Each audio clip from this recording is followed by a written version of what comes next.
నన్ను పగలగొట్టి పక్కన పాడై రామయ్య, నా వల్ల నీ కష్టం అంతా బూడిదలో పోసిన పన్నీరు అవుతుంది. తనకున్న ఒక చిన్న పగలు వల్ల ఎందుకు పనికిరానని ఆ కుండ కుమిలిపోయింది. కానీ ఆ చిల్లు కుండకు తెలియని ఒక అద్భుతమైన రహస్యం ఉంది.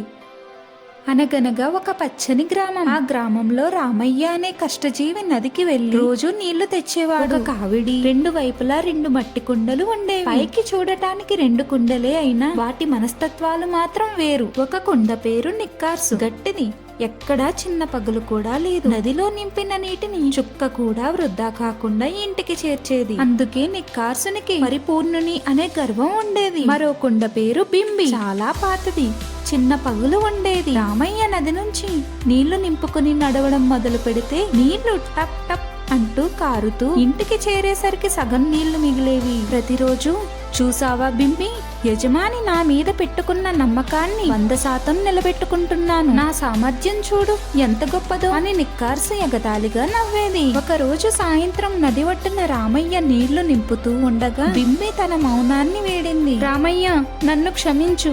నాకున్న పగులు వల్ల నువ్వు పడే కష్టానికి పూర్తి ఫలితం దక్కడం లేదు. దయచేసి నన్ను పగలగొట్టాయి. నా స్థానంలో ఒక కొత్త కుండను కొనుక్కో అని కన్నీళ్లతో అంది బింబి. నీ గురించి ఇంత తక్కువగా అంచనా వేసుకుంటున్నావా?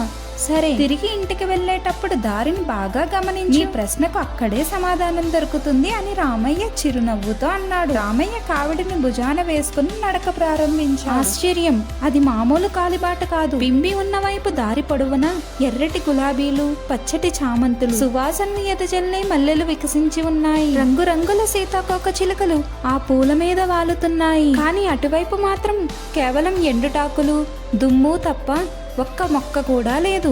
ఇంటికి చేరాక రామయ్య, అందుకే నీ వైపు ఉన్న దారిలో నేను పూల విత్తనాలు చల్లాను. నది నుంచి వచ్చే ప్రతిరోజు నీకు తెలియకుండానే నీ నుంచి జారే నీటి చుక్కలు ఆ విత్తనాలకు ప్రాణం పోసాయి.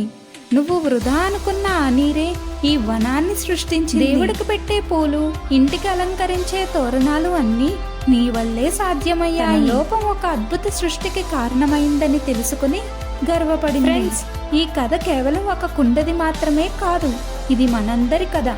పరిపూర్ణత అనేది ఒక భ్రమ మాత్రమే, కానీ అసంపూర్ణత అనేది ఒక సృష్టి. మీలోని లోపాలను చూసి సిగ్గుపడకండి, వాటిని అంగీకరించండి.